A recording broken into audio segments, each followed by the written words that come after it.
Hi everyone, Sam here, your mother of Valkyries and host of the Sword and the Ribbon podcast. As many of you know, the name of this podcast was inspired by the book A Court of Silver Flames by Sarah J. Maas. We all love Nesta's story of growth, mental health, and finding her family.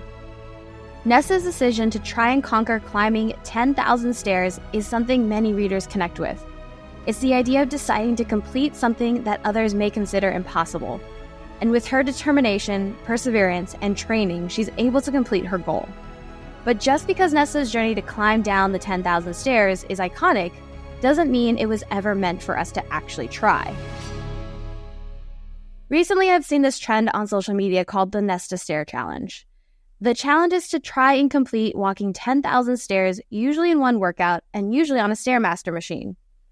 As someone who fell in love with Akasith, and can see parts of herself in Nesta, I totally understand the idea that we all want to be like her. I mean, I do too. Why else do you think I would have created the entire Valkyrie Squad program? But we don't have to be exactly like our favorite characters for them to be our favorites. Like, just because I didn't ride a wyvern doesn't mean I can't love Manon Blackbeak. So while the Nesta Stair Challenge is impressive and motivates so many people to move their bodies, it's actually quite unhealthy. And look, I understand this episode is going to ruffle a lot of feathers. A lot of people really want to complete this challenge, and a lot of people may disagree with me. But as your mother of Valkyries, I care about every single one of you, just like Uncle Iroh cares about Zuko. As a licensed fitness instructor, I want to always make sure that each of you are training in the safest, healthiest way. And because of this, I'll say it, I don't like the Nesta Stair Challenge. So let's talk about the reality of Nesta's stairs. Because to understand the challenge, you have to understand what Nesta's stairs actually looked like. Chapter 8 of Akasith says, "Still snarling, Nesta yanked open the heavy oak door and peered down the steep, narrow stairwell. Spiral stairs, each a foot high." Let's talk first about the actual step height, aka how tall the actual stair is that you are stepping up or down. Nesta's steps were each a foot tall, that's 12 inches. And the standard construction stair height is 7 inches. A Stairmaster machine can range from 6 to 8 inches in stair height. Nesta's stairs are literally almost double our normal average everyday stair height. When you picture the House of Wind stairs, picture one stair the same height as 2 of the stairs in your home or on the Stairmaster. So Nesta's 10,000 stairs is actually closer to 20,000 stairs. And because my producer wanted to know the math, one of the 7-inch average stairs is actually only 58% of one 12-inch stair for Nesta, which means that Nesta's 10,000 stairs would actually be about 17,241 of our average stairs, and that's only going down. Not only were Nesta's stairs way taller than ours, the quote said they were part of a narrow staircase. It's a national and I believe international regulation in most countries that a staircase should measure 34 inches in width. So from wall to wall on either side of the stair is 34 inches. The smallest width, or most narrow a staircase can be, and still be under code, is 26 inches. That's just over 2 feet wide. Nesta's stairs may have been even narrower than 26 inches wall to wall, but most likely they weren't more than that. Because there were no stair regulations in Valarius or Prithian. Besides the stair height and the narrow staircase, let's keep reading about Nesta's stairs in Chapter 8 of Akasith. 10,000 steps, around and around and around. Only the occasional slitted window to offer a breath of air and a glimpse of progress. Nesta's stairs were not just straight up and down floors, or just facing one direction like a Stairmaster machine. They were round and around and around in a spiral all the way down. And to keep the stairs narrow, it was most likely a pretty tight spiral. Also, because Valaris doesn't have stair regulations, there probably wasn't a railing on the side of the stairs. The House of Wind staircase also had to be pretty dark. If the windows were only occasional and so small you only got a glimpse of your progress, they must not have let in very much light. An account on Instagram called Data and Books has this great graphic of just how high up Nesta's steps were compared to modern landmarks. And yes, these graphics will be shared to the podcast Instagram page. Let's take just 1,000 Nesta-sized stairs. That doesn't sound like too many, right? Think again. The Eiffel Tower in France is as tall as Nesta's 1,000 stairs. How about 3,000 steps? Those are the same height as the Dubai Burj Khalifa building, which is the tallest building in our world. 6,000 steps? Oh, that's just the height of the Rocky Mountain Range, with the highest point in Colorado. And all 10,000 steps is the Alps mountain range in Europe, specifically Mount Zugspitze, part of the Alps mountain range and highest mountain in Germany, which is just about 10,000 feet, or 10,000 of Nesta steps. I actually came across a video on TikTok that I am going to also share to the podcast Instagram about the 10,000 stairs and how they are nothing like the 1,000 stairs we would walk.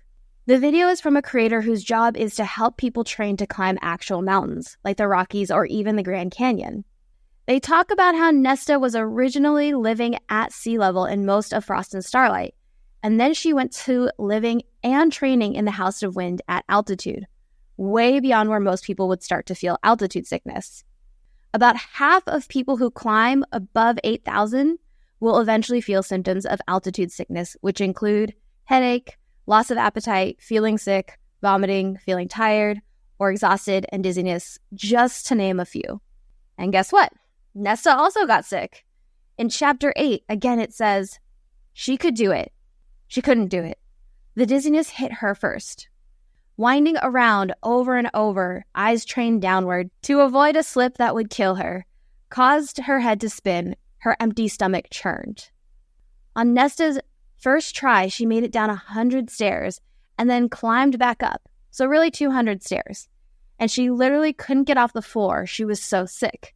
Even Cassian had to help her in Chapter 8, which says, he threw her a crooked smile, glad for the distraction. You can't get up, can you? Her arms strained, elbows buckling. Go fly into a boulder.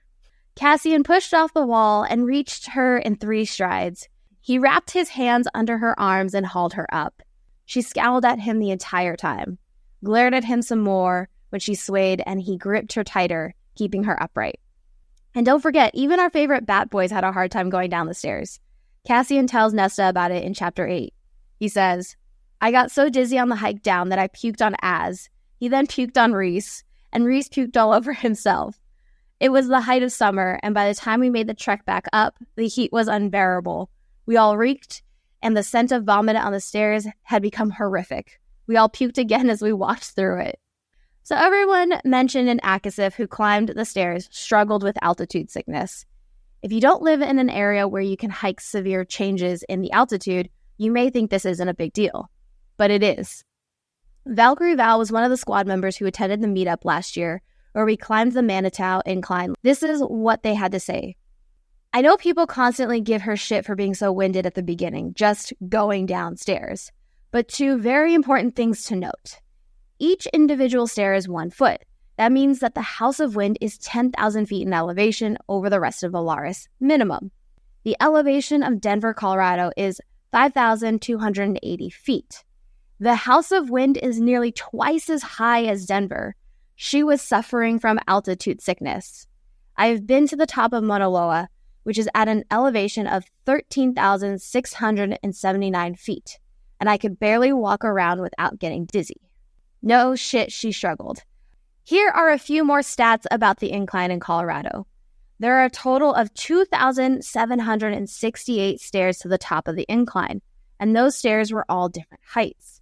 The base elevation is 6,600 feet, and the summit is 8,550 feet, which means you are hiking up at about 2,000 feet in elevation gain when climbing those stairs.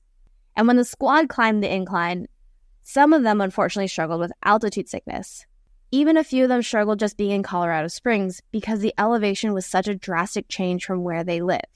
All of the elevation gain from the meetup was way less than the elevation change Nesta was experiencing when climbing the stairs. We not only climbed less in altitude, but we came prepared. I made sure to tell the squad, be prepared! Just like Scar, but less evil villain. Everyone brought all different kinds of things to help them keep going. We brought energy bars, apples, which are my favorite because natural sugar just hits different, nuts, energy goos, electrolyte water packs, or drinks to help keep replenishing your body because you sweat them all out. And most importantly, every single Valkyrie brought water. So much water.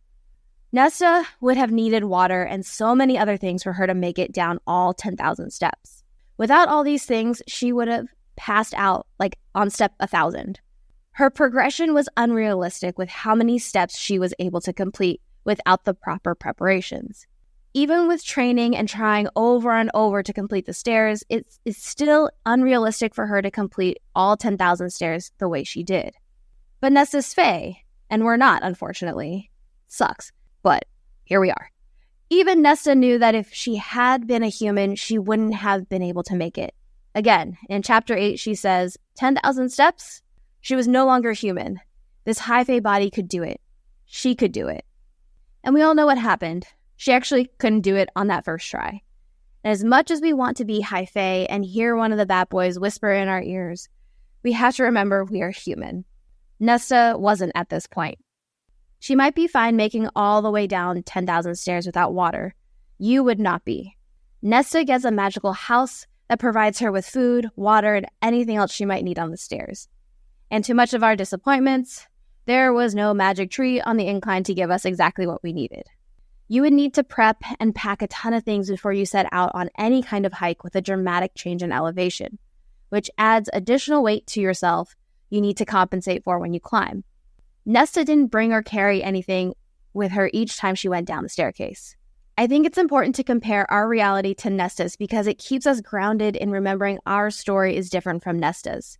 Even if we see similarities between our story and hers, the worlds we live in are completely different. Her abilities are completely different than our own. No matter how much we train, our bodies will never be able to compare to the resilience of high Fae. That's just our reality. But if you want to escape reality and embark on our extraordinary journey through the realms of literature, check out Bookish Babe Retreats. This episode is sponsored by Bookish Babe's Retreat. Have you ever wanted to attend Camp Half-Blood? Immerse yourself into a world of literary wonders and bring your favorite books to life.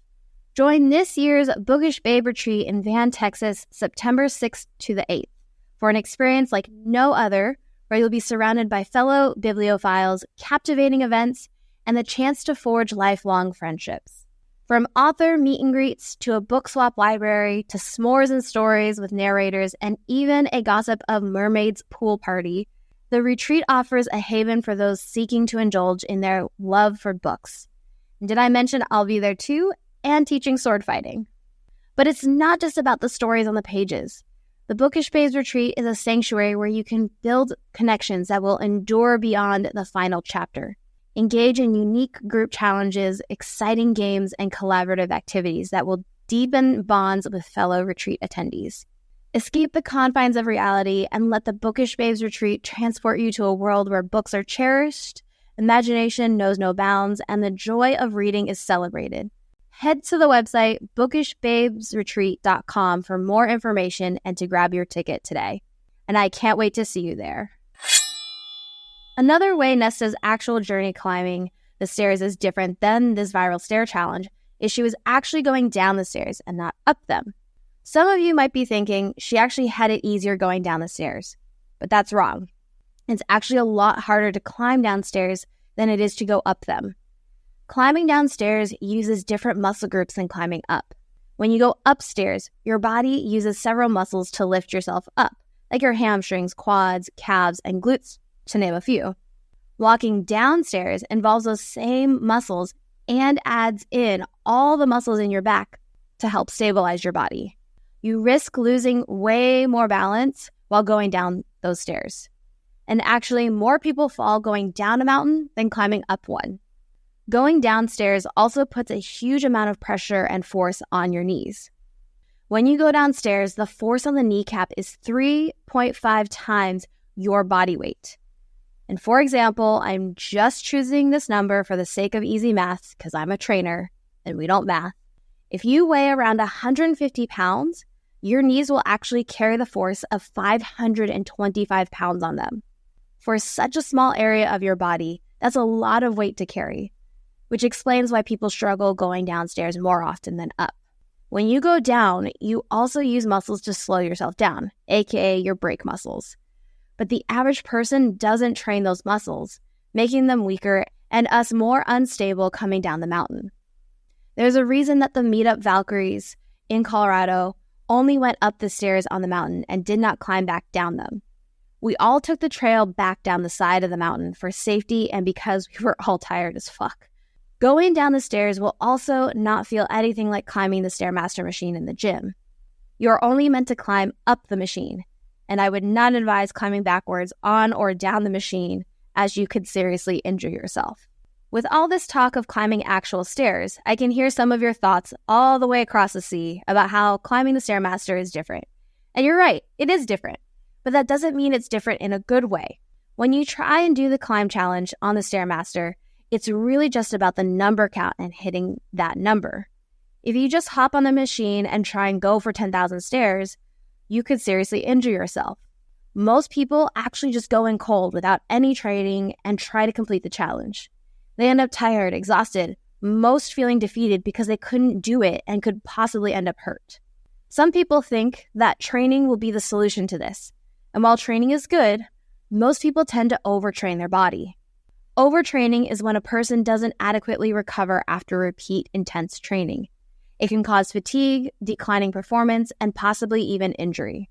Most people striving for those 10,000 stairs don't take the time to deload. Deloading is a short time of recovery from your training. You usually complete lighter trainings, maybe work out a little less, and generally just ease things back in this time. Deloading is so important to help keep you from overtraining. Let's compare the stairs to running a marathon. You wouldn't go run a marathon without training. You would go for runs in increments to build endurance. And you would have many, many runs of all different lengths before you would run your marathon. Even the Couch to 5K run program out there has you start in intervals. If you have never run a 5K before, you would feel absolutely drained if you completed it in your first day. You don't even start running a mile in your first day of the program. You start with walking 3 minutes and running 1 minute. It's not about a mileage goal to start. It's about building endurance to keep yourself safe. And starting slow so you don't fatigue your body and making sure to take those deload recovery days. And once you've completed your marathon, you're not supposed to stop moving. Even that day, they recommend you keep walking after you finish your race to give your body the proper time to recover. Then you adjust your running schedule to be back down to shorter daily runs, because 99% of people are not going to run a marathon every day. There's a reason I created Valkyrie Squad to start at Novice Month. If I just tried to throw you into serious kickboxing and sword drills without any idea of the basics, you wouldn't have been happy. You wouldn't have had the balance to stand on one leg and kick. You wouldn't have had the endurance to keep up with the sword strikes or even complete the whole workout safely. You probably would have gotten super frustrated and maybe even quit. So I started you off with the basics of breathing, footwork, and moving your body to build your endurance and get you prepared for the next level once you are ready. After all that, if you still want to do the Nesta stair challenge, I want to make sure you know how to do it in a safe and healthy way. In my professional opinion, I would go for time versus step count on the Stairmaster. A step count is such a big goal on a Stairmaster that it's easy to give up on it or push ourselves to limits where we end up injured. Seriously, don't try to hit all 10,000 stairs all at once because it will fucking wreck you. So start off with 15 minutes and go at a slow pace. Do not, for the love of God, lean on the rails. They are meant to help balance you if you feel you will falter. I cannot tell you how many people in the gym I see supporting themselves with their arms to get through steps. If you feel the need to support yourself like that, that means it's time to get off the fucking machine. Once you are feeling good with 15 minutes, start adding 5 minutes every few sessions. As time goes on, you can slowly increase your pace as well. Document your step count after each session, because as your pace and time increase, you can watch your step count grow. If you need something to help your time go by a little faster on the Stairmaster, you can try my old routine. I'd spend 5 minutes walking up the stairs normally, the next 5 minutes doing side steps on one side, 5 minutes doing side steps on the other side, and then the last 5 minutes skipping steps. It's a 20-minute routine in total, and I would go at a slow pace. The reason I want you to start slow and build upon it is to give you a sustainable routine. The alternative to the Stairmaster is trying to complete 10,000 steps in a day. Daily steps are enough because most of us don't have access to a Stairmaster anyways. It's about pacing yourself by walking and accumulating steps over time, not in one go. Not just trying to hit 10,000 steps tomorrow. 10,000 steps is actually the recommended daily step count from the CDC, National Institute of Health, and Mayo Clinic. But these are daily steps, not stairs. I'm sure that's where SJM got her number inspiration for the number of stairs she chose for Nesta. But again, she knew Nesta was high fae, not human. Many people actually live more sedentary lives than recommended. They sit at a desk all day long or sit driving for a living, and they can have a hard time just hitting 5,000 steps a day. That's why in Valkyrie Squad, you see each week go up in step count to eventually get to 10,000 steps. It's about the progression. It's hard to get all those steps in, but the steps in the program are to keep you moving even on your days off from training. Whether it's on a walk, cleaning the house, or just chasing the kids in the backyard, there's so many ways to get those steps in. I did 3 miles yesterday just by doing chores at my house, cleaning, and then I did 1.5 miles outside, walking to the coffee shop, there and back again. Just like Frodo couldn't walk to Mordor in one day, neither can you. And speaking of Frodo, I absolutely love the Fantasy Hike app. It calculates your steps each day of how long it would take you to walk to Mordor. It updates your daily progress of how far you've walked to Mordor and how far you have still left to go. You can even connect with friends to see how far they've traveled to Mordor too. Apple users, you can find it in the App Store, and we will post the link on the podcast Instagram. And I'm sorry, Android users, it does say that they're still working on a version for you. And by the way, this is not sponsored by Fantasy Hike or Apple Watch. They're just really the only way I know these things and a fun way to stay motivated. No matter which way you choose, here's a tip. Try not to do it on leg-intensive days. I know it sounds like a good idea, and gym talk likes to tell us that it's an optimal time and to do that and build XYZ, blah, blah, blah, blah, blah. But you're exhausting the muscles too much, aka overtraining, because you have to have a longer recovery time. Overall, I just want you to feel comfortable and safe on the equipment and get the most out of that challenge. Now that I've talked forever on this episode, I have one question for you. Why do you want to climb 10,000 stairs? Do you want to do it just to be like Nesta? You can also train to be a Valkyrie like Nesta in the Valkyrie Squad program, so why the stairs? And what happens after you complete the 10,000 stairs? What comes next? Are you going to climb 10,000 stairs every day, once a week, a month? It's not a sustainable fitness goal. It's not something you can do every day or over and over again. You hit the 10,000 stairs. Yay. Awesome. Wow. But now what? Sustainable fitness is a daily habit and one that takes time to cultivate in our lives. Just like Coach Jenna said in episode 20, it starts small, and with consistency, you can build lasting habits. The point is to stay active for life. Humans were not meant to be sedentary creatures. We moved, we migrated, we farmed. And while a lot of that has been taken away from us, our bodies are hurting more and more from staying still so much of our lives. Sustainable fitness also means our fitness needs can change and fluctuate over time. For example, heavy lifting may not be what your body needs anymore. Maybe it needs more mobility, or your brain needs that quiet, slow breathing of yoga. Reaching this goal of 10,000 stairs isn't something you're going to complete every day. And just because you did it doesn't mean you can't do it again. It also doesn't mean you even want to do it again. Maybe you hate stairs. That doesn't mean you have to do them. Workouts should be enjoyable. You should have fun with it. Why do you think I created so many themed workouts for the Micro Squad? Because I have fun with them and also want you to have fun. Even in Akasith chapter 44, it says, the training would sustain her, funnel that rage, but there had to be more. There had to be joy. This week's piece of Cauldron Blessed Wisdom is a reminder to remember your own white ribbon. Or as Mufasa told us, remember who you are. Akasith and Nesta had a huge impact on so many of our lives, mine included. We all really connected with Nesta's journey and had been so inspired to start a journey to climbing our own mountains. In our excitement to start badassery training, we can sometimes forget that Nesta's story isn't our own. When we try to channel Nesta, Gwyn, and Emery's Valkyrie vibes for our own lives, we can forget that the white ribbons they trained to cut all represented different things. And while part of Nesta's white ribbon was physically conquering the House of Wind stairs, it wasn't Gwyn or Emery's, and it doesn't have to be ours. We can still be a Valkyrie without climbing 10,000 stairs. And even though we all might want to be called Lady Death, we have to remember that Nesta's white ribbon is different from our own. This week's action item is to try the stairs. I know so many of you feel connected to them, so I want you to try them. Go to your staircase or the stair stepper and walk up and down, or just up the stairs for 10 minutes. Since so many of you tell me that I have the best workout playlist for the Micro Squad classes, I decided to create a playlist just for this. Head to the podcast Instagram for the Spotify link, turn on the 10-minute playlist, and start climbing those stairs. While you're climbing, pay attention to how you feel, both physically in your body and mentally. When the 10 minutes is up and the playlist ends, stop and evaluate how you feel. How does your body feel? How are your knees?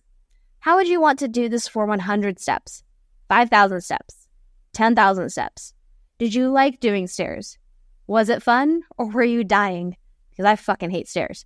Remember, you should enjoy your workouts, even when they're hard, and enjoy moving your body.